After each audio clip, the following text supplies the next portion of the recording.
여러분, 오늘 들려드릴 이야기는 한 여인의 10년간의 파란만장한 삶을 담고 있습니다. 사랑하는 남편을 잃고 아들 가족과 함께 새 삶을 시작했지만 그 과정에서 겪은 시련과 고난은 상상을 초월합니다. 한순간의 사고가 어떻게 한 가족의 운명을 뒤바꾸었는지, 그리고 그 속에서 인간의 본성이 어떻게 드러나는지를 적나라하게 보여줍니다. 자, 이제 귀 기울여 들어보시겠습니까? 한 여인의 가슴 아픈 고백이 시작됩니다. 정 씨는 65세로 현재 아들과 함께 새로운 삶을 다시 시작하고 있습니다. 그동안 정말 한심하고 힘든 하루하루를 보내고 있었지만 아들이 올 때까지 이를 갈며 참고 있었죠. 왜 정 씨가 그동안 미련하게 참고 있었는지에 대한 사연을 지금부터 풀어볼까 합니다. 정 씨는 10년 전부터 아들 집에서 살고 있었어요. 따로 살고 싶었지만 어쩔 수 없었죠. 정 씨의 남편과 함께 휴가차 제주도 여행을 가려고 이른 새벽 공항으로 출발하던 도중 갑자기 트럭에 실려있던 스프링 쇳덩어리가 날아오면서 남편의 차와 충돌했습니다. 정 씨의 차는 시속 90km 정도로 빠르게 달리고 있었는데 날아오는 속도의 쇳덩어리는 막을 수가 없었죠. 그렇게 차가 균형을 잃고 전복이 되면서 남편은 비극적인 최후를 맞이했고 정 씨 또한 한쪽 다리를 크게 다치게 되었습니다.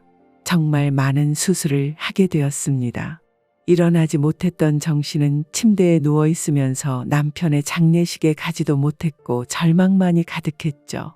아들이 모든 걸 다 대신 진행해 주면서 정신적으로 정말 많이 힘들어했습니다. 며느리도 옆에서 도와줄 수 있는 건 최대한 힘써줬어요.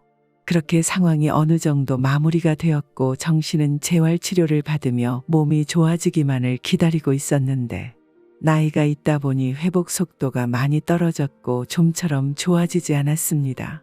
그리고 결국 후유 장애를 가지게 되었죠. 한쪽 다리를 절면서 남편과 함께 했었던 추억들이 남아있는 집에 홀로 남겨져 있는 게 너무 힘들었을 겁니다. 그걸 잘 알았던 아들은 같이 살기를 제안했습니다. 며느리도 정 씨의 손을 잡으며 방 하나 비워뒀다고 들어오기를 원했죠. 그래도 그냥 이렇게 사는 게 너한테 짐이 되지 않을 거야. 갑자기 내가 들어가게 되면 너희들이 살던 패턴이 무너질 텐데 불편한 점도 많을 테고. 나도 그런 상황이 오는 걸 원하지 않거든. 걱정해 주는 건 고맙다. 그냥 자주 놀러 오면 나는 그걸로 만족해. 어머니 걱정하지 마세요. 저희 충분히 괜찮아요. 앞으로 좋은 일들만 있을 테니 아직 오지도 않은 상황에 대해 너무 걱정하지 마세요. 그래도 저희가 있어야 마음이 편할 거려. 다리도 불편하시면서 괜한 고집 부리지 말고 들어오세요. 그래 어머님. 혼자 계시면 쓸쓸하시고 사고 후유증 때문에 많이 힘드시다는 거 저희 잘 알고 있어요. 그러니 지금 사시던 집 빨리 처분하고 저희 집으로 오세요. 아시겠죠? 방 준비 다 해놨어요. 저희 애들도 할머니 온다고 얼마나 좋아하고 있는데요. 그렇게 계속되는 제안의 정 씨는 결국 아들 집에 들어가 살게 되었습니다. 며느리는 눈치 볼 것도 없으니 편하게 생각하라고 했지만 하지만 말처럼 그게 쉽나요? 그래도 아들 집에 얹혀 사는 입장인지라 정 씨는 할 수 있는 범위 내에서 움직이려 부단한 노력을 했습니다. 주방일이며 빨래, 설거지, 청소 등등 최대한 도와줄 수 있는 건 몸에 무리하지 않을 정도로 했었죠. 그리고 부동산에 내놓은 남편과 함께 살던 집이 처분되고 남은 재산을 통장으로 만들어 주었습니다. 그런데 며느리가 제안 하나를 하더랍니다. 전원주택으로 이사 가는 게 어떻냐는 제안에 정 씨는 듣고 보니 아파트에서 함께 생활하는 건 좁기도 하고 계속 살다 보면 분명 불편한 게 한두 개가 아닐 거라면서 다른 곳으로 이사 가는 것도 나쁘지 않다고 생각했습니다. 좀 더 넓은 집으로 이사 가면 나쁠 것도 없고 서로 스트레스 없이 행복하게 살면 그만이라고 생각해 가지고 있던 통장을 며느리에게 주었죠. 그리고 정 씨의 돈을 합쳐 더 큰 집으로 이사를 하게 되었습니다. 정 씨는 점점 나이가 먹으면 먹을수록 의지할 곳이 있어야 된다고 생각했기 때문에 자신에게 잘해주고 모든 걸 우선적으로 생각해서 움직였던 며느리와 살면 너무 좋을 거라 생각했습니다. 그런데 문제가 하나 터지고야 말았습니다. 별 문제 없이 운영하던 아들의 사업이 주저앉게 되었죠.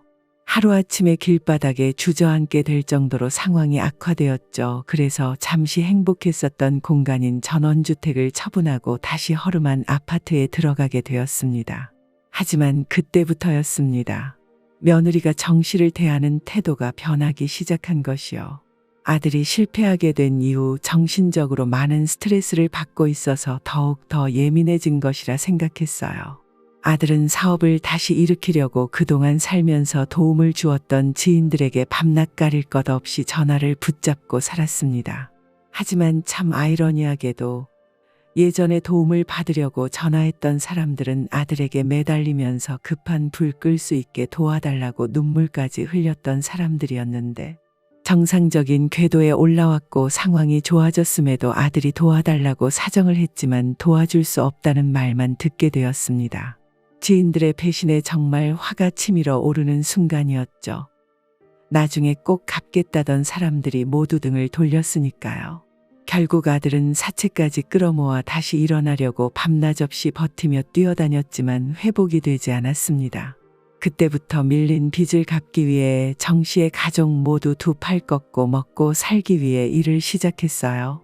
며느리는 아이들 학교 보내고 생산직에서 일을 했고 정 씨는 밀린 집안일을 대신하고 식당 주방에서 설거지 일을 하면서 적지만 조금이라도 도움이 되려고 노력을 많이 했습니다.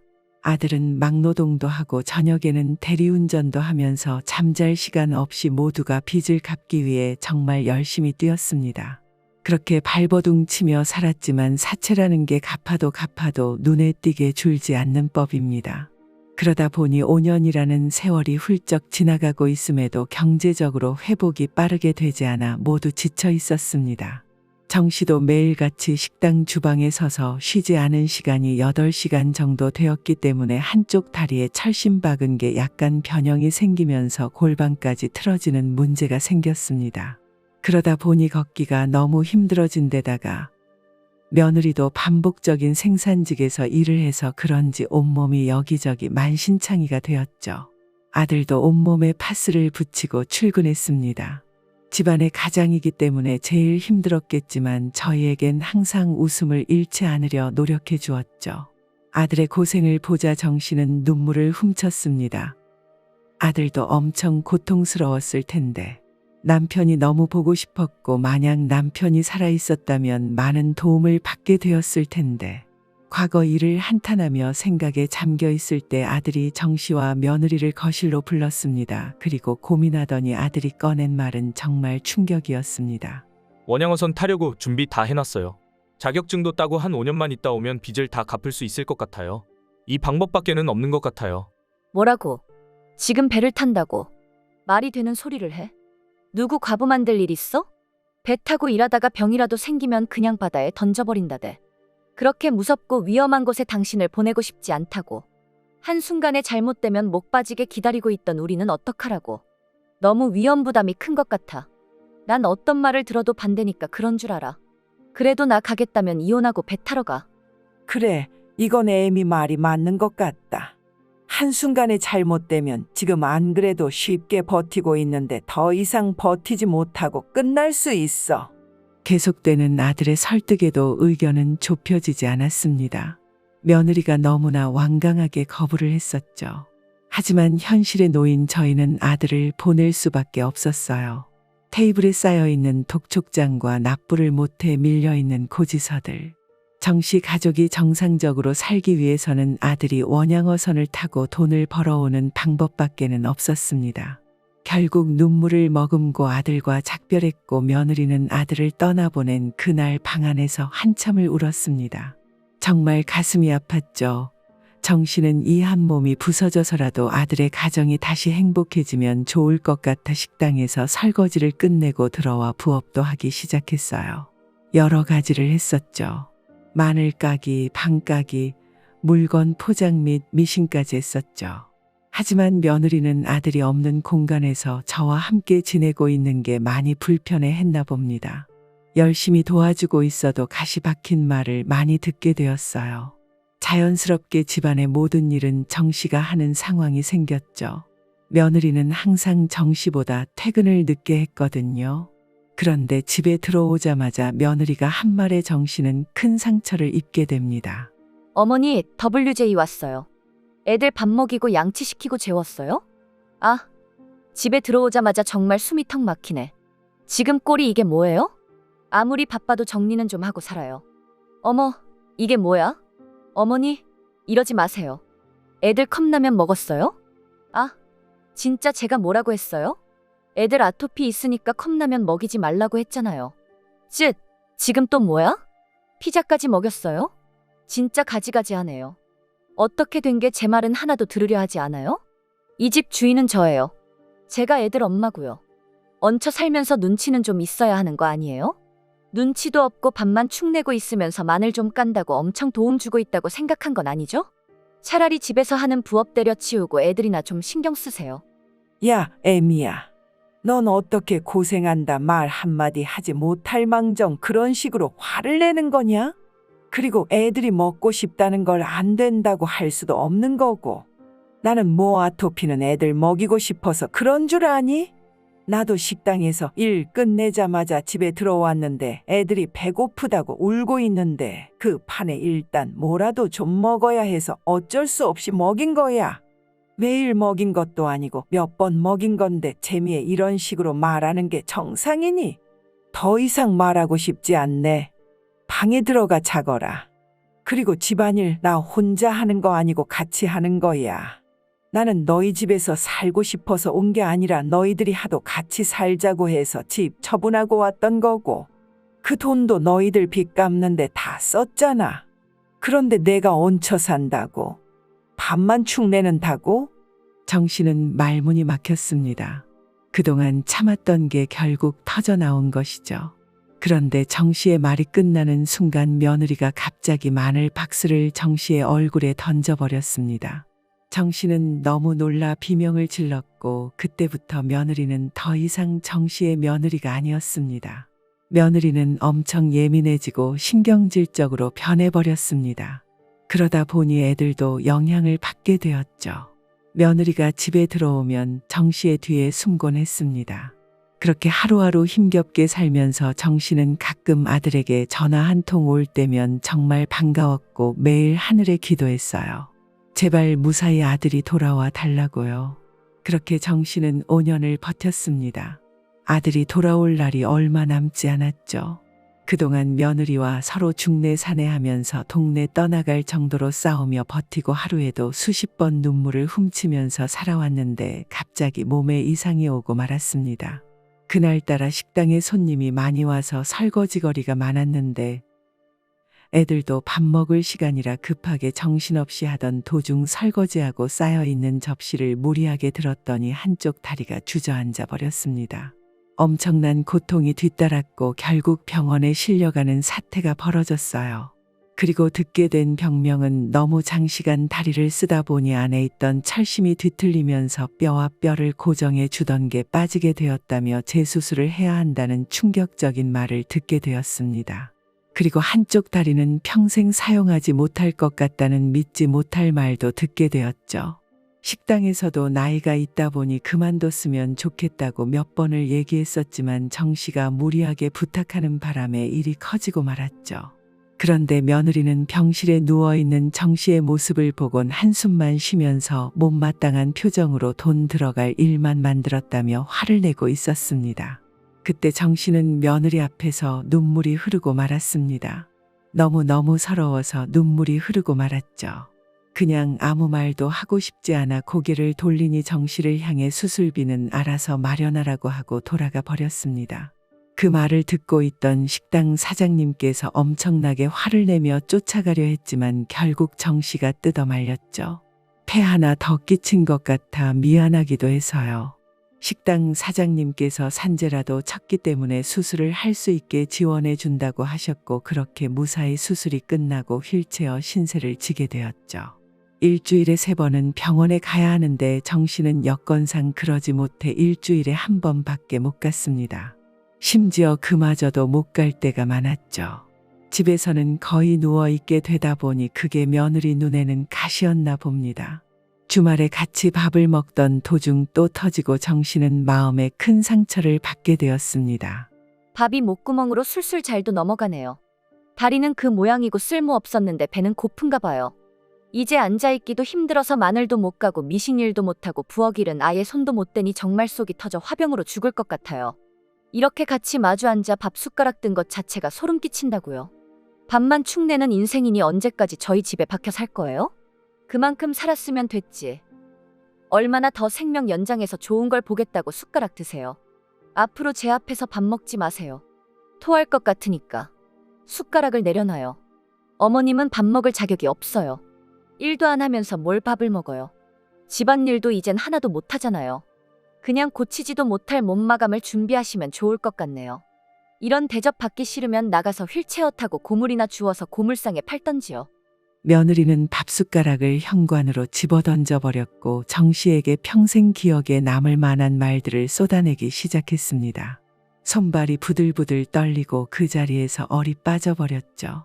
아이들은 할머니한테 왜 그러냐며 눈물바다가 되었어요. 너무나도 변해버린 며느리 모습에 하루하루 정말 힘들게 아들이 오기만을 기다려 버텼습니다. 그런데 다음 날 며느리가 정 씨를 휠체어에 태우고 밖에 내보내고 말았습니다. 가만히 있지 말고 좀 벌어오라고요. 정 씨는 너무나 어이가 없었죠. 폐지라도 주워오라며 아무것도 할 수 없는 정 씨를 내쫓아 버린 겁니다. 아무것도 할 수 없었던 정 씨는 휠체어를 끌며 공원으로 향했습니다. 그런데 공원으로 가던 도중에 정 씨의 다리가 시려왔습니다. 보니까 정 씨는 신발도 제대로 신지 못했죠. 너무 발이 차가워서 걸치고 있던 옷을 벗어 발을 감싸고 공원으로 다시 가고 있는데 길 옆 정자 밑에 공병이 보였고 그래도 근처에 고물상이 있어 팔 수 있을 것 같아 무릎 위에 공병을 몇 개 올렸습니다.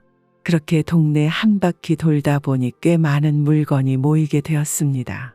그런데 공병 무게가 있어서 그런지 수술받은 정 씨의 다리에 통증이 오기 시작했죠. 식은땀을 흘리며 고물상에 도착했는데 앞에 턱이 있는 걸 못 보고 넘어가다가 휠체어에서 균형을 잃고 넘어지게 되었습니다. 공병은 깨져버리고 신발을 신지 못했던 정 씨의 발에는 무리하게 일어나다가 유리파편이 박히게 되었어요.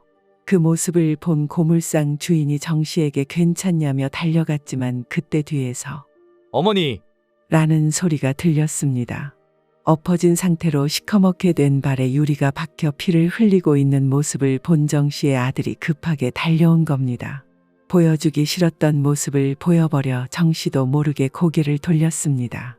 5년 동안 아들에게 걱정 끼치기 싫어 좋은 말만 했었고 혹시라도 일하다가 잘못될 수도 있을 것 같아 이쪽 일에 대해선 한마디도 안 하고 잘 지내고 있다는 말만 했었는데 이런 모습을 보이게 되니 너무나 가슴이 아팠습니다.